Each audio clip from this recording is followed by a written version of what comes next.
Welcome to NHL Historic Rebuild. Today I will be rebuilding the 1995-96 Tampa Bay Lightning.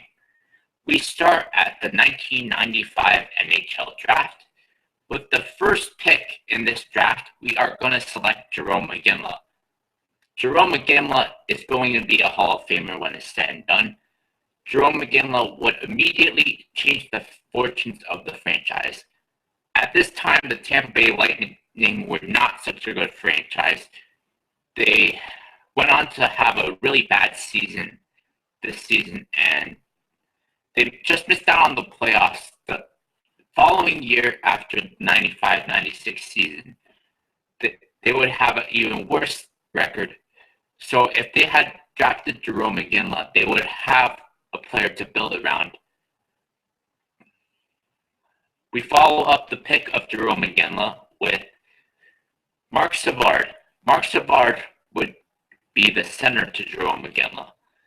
Marc Savard was a pretty good center when he was healthy.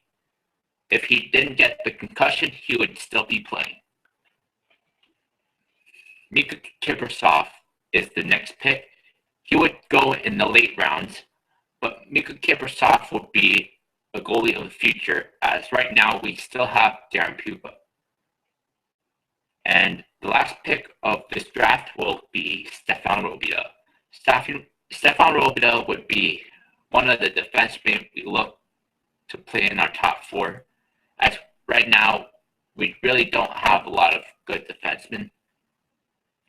And that's something we're going to look to improve upon as we get further along in this episode. The first thing we do in this NHL rebuild is trade Bryan Bradley, Petr Klima, and a second round pick in 1997 to the Vancouver Canucks for Marc-Naslund. The reason why we do this trade is because Bryan Bradley and Petr Klima were having career years that year. So that means their values were at the all-time high. So the Lightning should have sold high when they could. And the Lightning really needed a top-line left winger at this point. So Marc-Naslund fits the bill. And right now, at that point, Marc-Naslund did not crack the Canucks roster, and he wasn't the player that he was going to become. And mind you, he just got traded from the Pittsburgh Penguins straight up for one single player that turned out to be a bust. So it's not like Marc-Naslund was already a proven player. He was a relatively unknown prospect at this point. So right here, this would have been a big risk of a trade, but it would have been a high-risk, high-reward trade. Next, we would trade Bryan, Bellows, John Cullen, and a second-round pick in 1996 to the Toronto Maple Leafs for Damien, Rhodes, and Matthieu Schneider.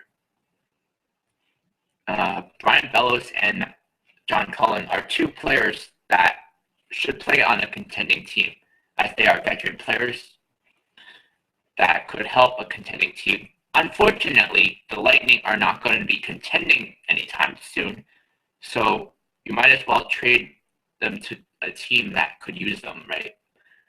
The Toronto Maple Leafs had a backup goalie named Damien Rhodes that was really, really good, but he was stuck behind a number one goalie and Felix Potvin in Toronto. So this would make sense for Toronto to trade him. After all, they were only using him a handful of games. And Matthieu Schneider wasn't playing either in Toronto, so it would make sense for them to trade him for whatever they could get for him.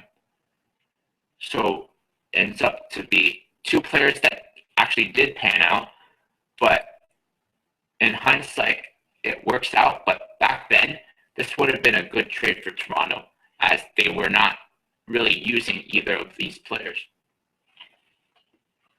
Number 3, the third move that I would make is trade Zamuner, Jason Weimer, Darren Puppa, and a first-round pick in 1996 to the New York Islanders in exchange for Bryan McCabe and Todd Bertuzzi. Jason Weimer was one of the top prospects in the Lightning system at the time. Rob Zamuner was one of the better two-way players the Lightning had and was one of the best skaters they had that season. Darren Puppa was their number one goalie at that time. Now, the Lightning had just acquired Damien Rhodes in the previous trade and just drafted Mikka Kiprusoff. So this makes Darren Puppa expandable.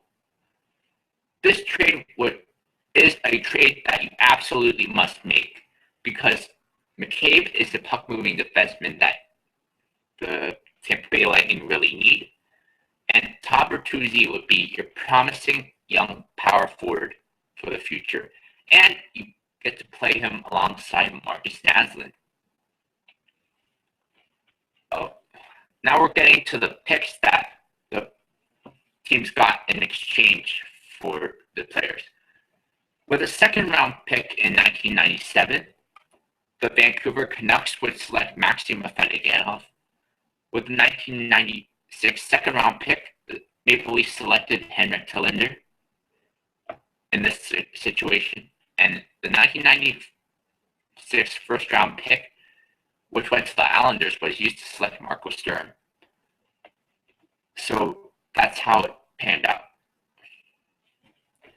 So the actual trade turned out to be to the Canucks for Marcus Naslund, Brian Bradley, Petr Klima, and Maxim Afinogenov for Marcus Naslund. To the Maple Leafs for Damien Rhodes and Matthieu Schneider were Brian Bellows, John Cullen, and Henrik Telinder. To the New York Islanders for Bryan McCabe and Todd Bertuzzi were Rob Zamuner, Jason Weimer, Darren Puppa, and Marco Sturm. So I think those are three trades that you definitely would make in hindsight, but back then, a lot was unknown about the players that we acquired, so this is a high-risk, high-reward trade.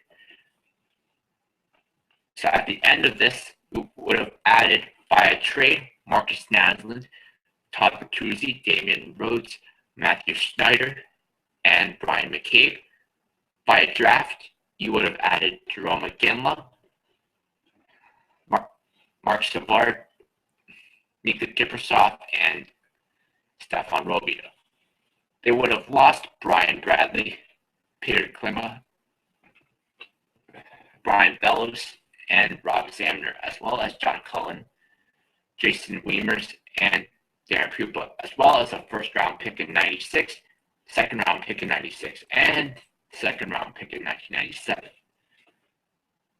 Even though you are giving up a first and second-round pick in 1996, as well as a second-round pick in 1997, it is well worth it because the players you get back from these trades are going to help build a core for your future.